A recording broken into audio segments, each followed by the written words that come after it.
In 2014, a UK developer by the name of Camel Audio and their flagship synthesizer Alchemy were on top of the ambient software world. They could literally do no wrong. But at the end of the year, they mysteriously shut their doors and told all of their users to download their licenses and installers immediately. Needless to say, the internet was ablaze with all kinds of rumors of possible acquisition. Nobody knew what was going on. We come to find out 2 months later that Camel Audio had been acquired by, let's say, a fruit company, and all of their assets would be rolled into a product known as Logic Pro.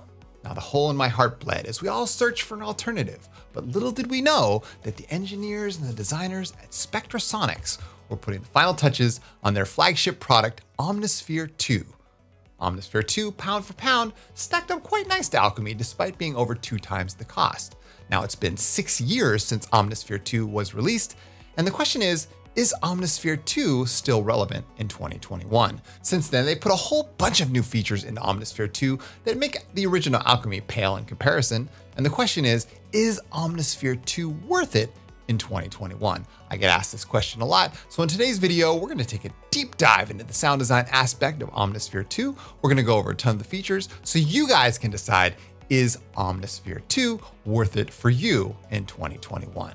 If you like this kind of video, make sure you smash that like button on the way in, subscribe to the channel if you guys feel called to do so, and let's get into some Omnisphere 2. All right, so here we are inside of Ableton Live 11. Now, before we start, I wanna go over some of the features of Omnisphere 2 because I think what hangs most people up before they get into Omnisphere 2 is obviously the price. It is $500, and in the software world, that's kind of expensive when it comes to synthesizers. That kind of puts it in its own class. So I want to go over some of the features to kind of give you guys an overview of what Omnisphere 2 is capable of, what you're getting for that price. I don't work for Spectrasonics, but I do make sound libraries for Omnisphere, which you can find at Material. So I'm just going to go over some of the features so you guys understand what you're actually getting for the price of entry. So it includes now, as of this recording, 14,000 different sounds, which is crazy. A couple years ago, they started integrating this hardware control over Omnisphere 2. So they've mapped out all these different classic and modern synthesizers that you can use to control Omnisphere 2. It's pretty wild. I've used it with my DeepMind. It works really well. I'm surprised how well it works. I wonder if they're gonna do the Hydrasynth. That would be really cool. Anyway, it includes audio imports, so you can use your own audio as a sound source. It's got an arpeggiator. It's got 500 different waveforms, and it's also a wavetable synthesizer. It's got, let's see, this hardware library of all these distinct hardware sounds. It's got 58 effects, which are super high quality. I have to mention that. It's got this really cool psychoacoustic library that they put in there. They've spent years and years like recording all this stuff. A lot of the sound sources are like so unique, like you'd never find those anywhere else. It's got this really cool orb. It's got FM. It's got dual filter architecture. It's got 34 different filter algorithms. It's got 20 oscillators per patch. It now has 4 layers, which we'll go over in the sound design portion. 8 LFOs per patch. I mean, it is just stacked. Like, you really can't find anything else that does this. But because it's 6 years old and it's cost so much, people are kind of like, well, why would I need that if I have, in a world where Vital and Serum and, I don't know, any other, massive exists? Like, what does Omnisphere 2 have going for it? So in today's video, we're just going to go over some of the features and I'm going to do some sound design. So let's do some sound design. And while we do that, we can talk about what Omnisphere can do. All right, so loading up Omnisphere, we just have default patch. And like I said, it has 4 different layers. So A, B, C, and D. Now they've sort of preloaded some waveforms in here so you guys can, it kind of gives you a suggestion like, okay, here's, C is dropped down a whole octave. So that could be your sub oscillator. And then layer 4 has a noise oscillator loaded in. So it just kind of like gives you like, that's the default patch, right? But what we're gonna do is we're gonna use a combination of virtual analog with / wavetable and some actual sample-based synthesizer. Because as you can see right here in the middle, it just says, do you want to use a sample or do you want to use a synth? So you kind of have a choice. You have a full-on modulation matrix here, which is really cool, and that's per layer. So this is what, 1, 2, 3, 4, 5, 6, 7, 8, 9, 10, 11. It's like 12 or 14. I don't know what number this is, but it's pretty high. So that's per layer, which is really cool. You have all 8 LFOs here. You have the envelopes here, and you have different. You have 4 different modulation envelopes, which is really handy, especially when it comes to like deeper modulation and stuff of all the parameters. You have all these filters. You have a filter. You can zoom in here. You have a filter zoom. You have series or parallel. It's just crazy, right? So let's go ahead and choose. Here's all the waveforms down here. Now you can see it just gets kind of wild. Like once you get into the menus, how many, like I said in the intro, is 400 different waveforms or wave tables. So let's just choose something of the sort. This is going to be sort of like I'm just going to approach this the same way I would approach, you know, if I was going to design a patch from scratch. Like I just go in here and it's like, I've always done this. It's just like a deep dive. You just go in and it's a treasure trove, right? And you just start pulling stuff out. So if I sort of move the shape slider here, that's what creates that wavetable thing. So it starts off, this is the Prophet 12 saw. So that's a nice wavetable, right? That's kind of like something you would hear in Vital. It's just a nice scrolling wavetable, okay? So that's cool. So let's go ahead and let's modulate that. So we just right click and you just say modulate with LFO. And then this LFO window pops up over here. Now with the LFO, it says routing LFO1 to the synth shape. So so this turns blue right here.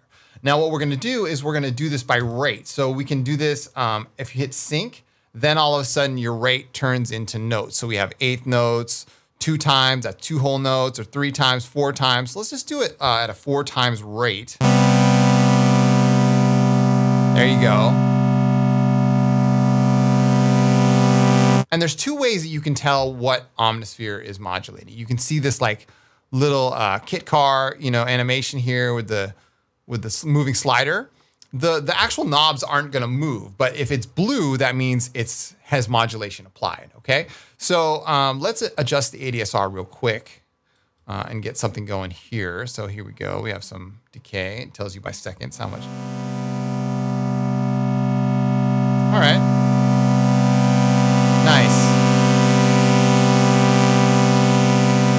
I kind of wish that it showed the modulation on the screen, but that's just one of my like future, yeah, I'm sure. I mean, we're at 2.7 right now. Hopefully in version 3, they're gonna have a lot more visualization when it comes to visualizing what's going on in the waveform. So anyway, this is what we got going now.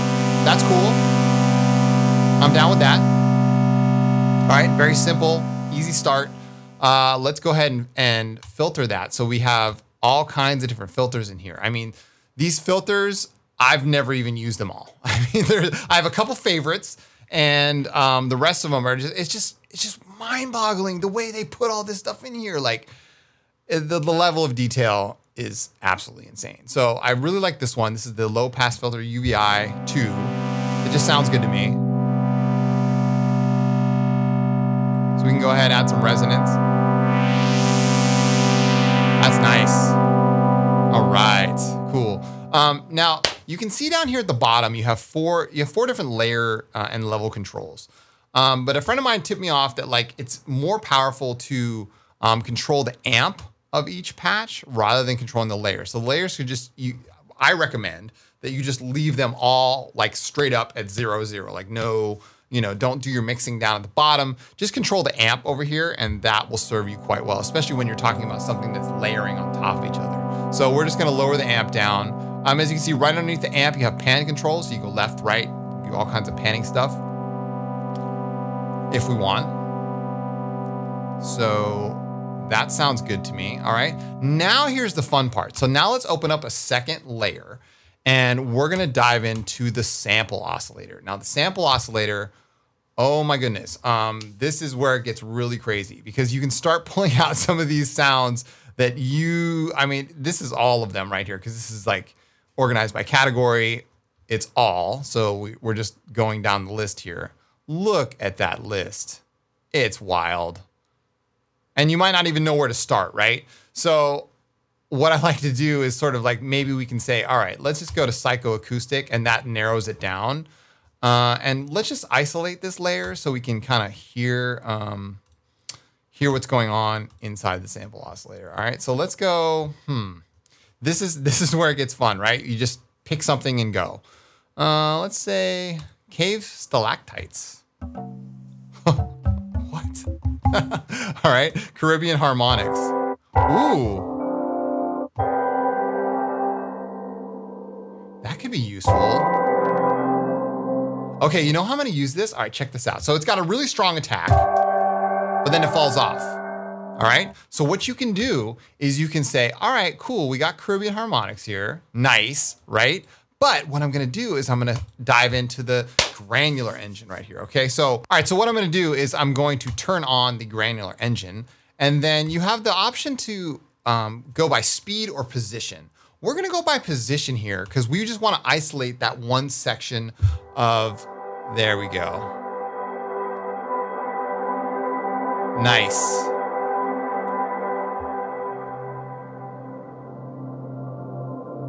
Oh, that's so cool. So what we're doing is we're taking little slices and little grains of the tail end of that sound, and that's what we want. Okay, so now I'm gonna come back here and let's turn back on layer A, or oscillator 1.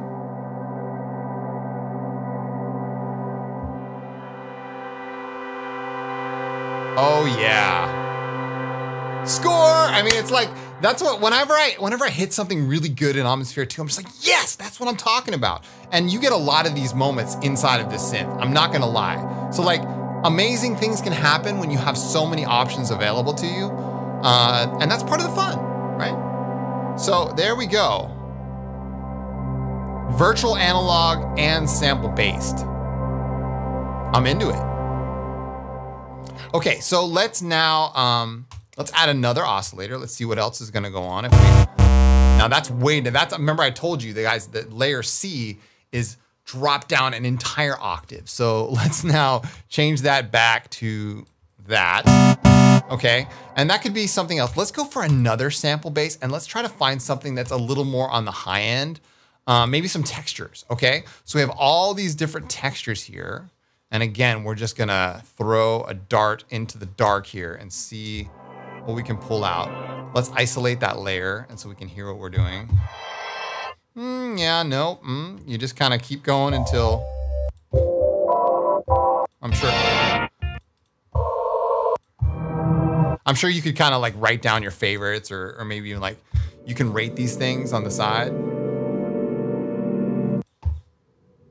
Ooh, perpetuity. That's interesting. Wow.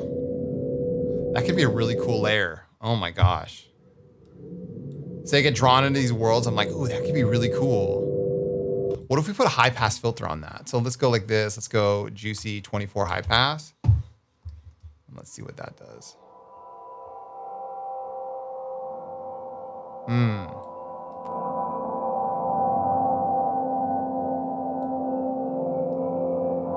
I'm not gonna lie, that sounds pretty cool. Especially with some effects. Oh yeah, you know what we can do? Okay, here we go. Let's just see what we got, all three of these together.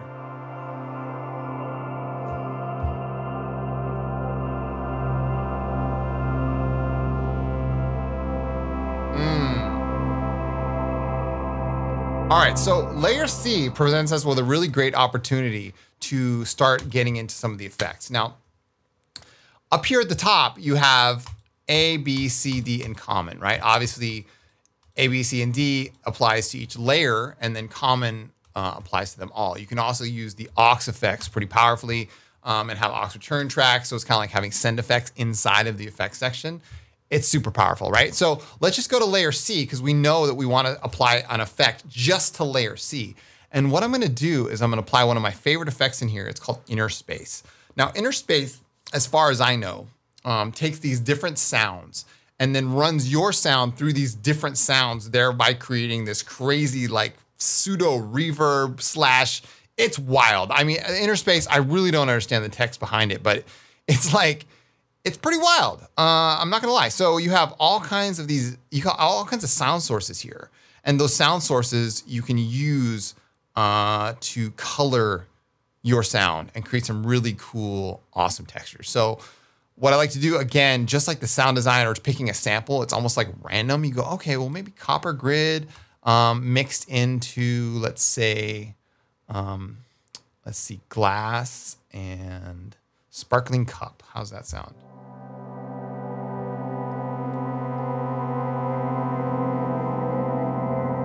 You can hear if I turn on the input, you start hearing that, okay? So let's make sure we isolate that layer and see what it's doing. Wow. Oh my goodness. All right, so let's see space. We have large gaslighter 1. Obviously the classic is like the grain, like the shakers and stuff. And the stuff where they like drop coins. Oof. Wow. And then when you bypass it, you can tell what it's doing. Environmental. Fire 1. There we go. Wow. That's without even any... Oh my goodness. Wow, that's really droney. Okay, so let's go back. So again, Innerspace, absolutely worth the price of admission. I mean, it's like, there's so many things you can do with this. It's like instant ambient. So I'm gonna turn on all 3 oscillators now and we're gonna see what we got.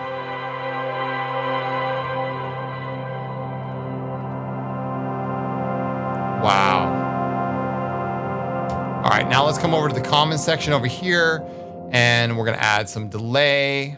I'm gonna turn up the mix here and let's put it on, let's give it a ×2. There's a ×2 delay in here that I really like. And then we're gonna have this, let's go here and we're gonna go 8th dot, and turn up the level, turn up the feedback a little bit. Oh, and that's a pad. All right, we'll save the reverb to the very end. Let's add one more sample here. All right, so we're gonna choose layer D and we're gonna turn it on and let's go for it. All right, so here we go. Let's find something really cool.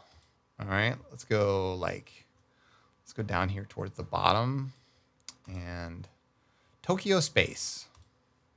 Love that name. Here we go. Let's try this.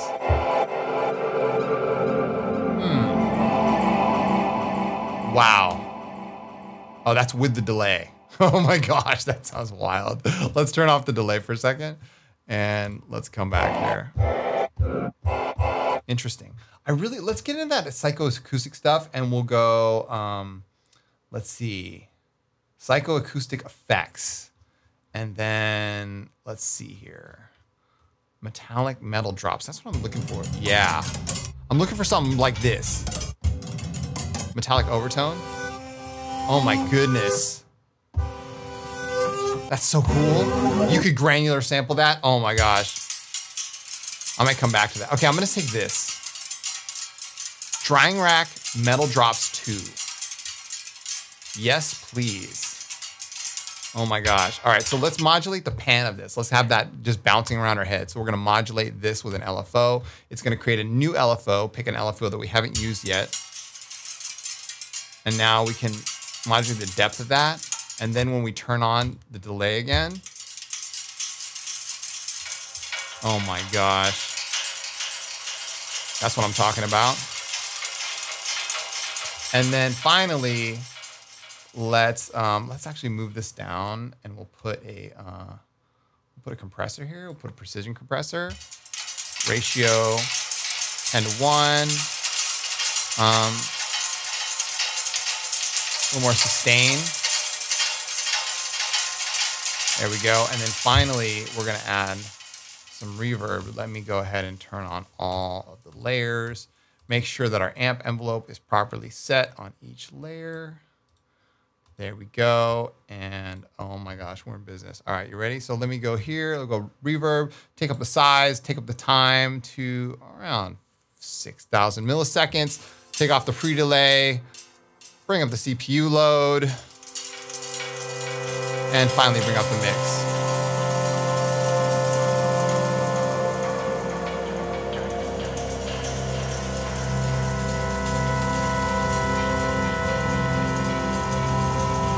Wow.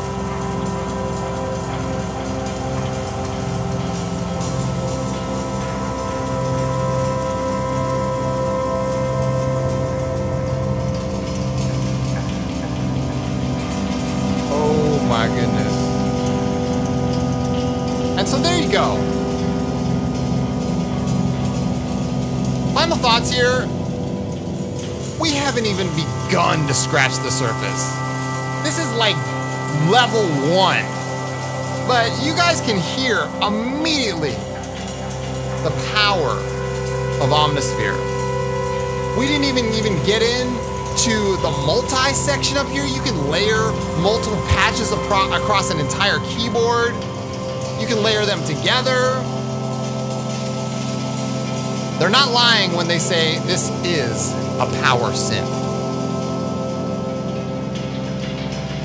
There's all kinds of different distortion modes in here. You've got harmonia, unison mode. We could use unison on our oscillator. Let's go ahead and do that. Let's turn on some unison real quick. Turn up the depth.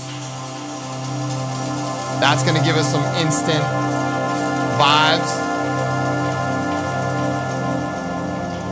You have a wave shaper in here.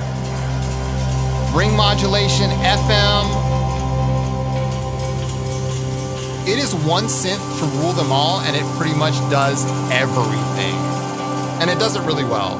So, kudos to the Spectrasonics team. It is one of my favorite synthesizers, if not my favorite synthesizer of all time. And I hope that this video was inspiring to you.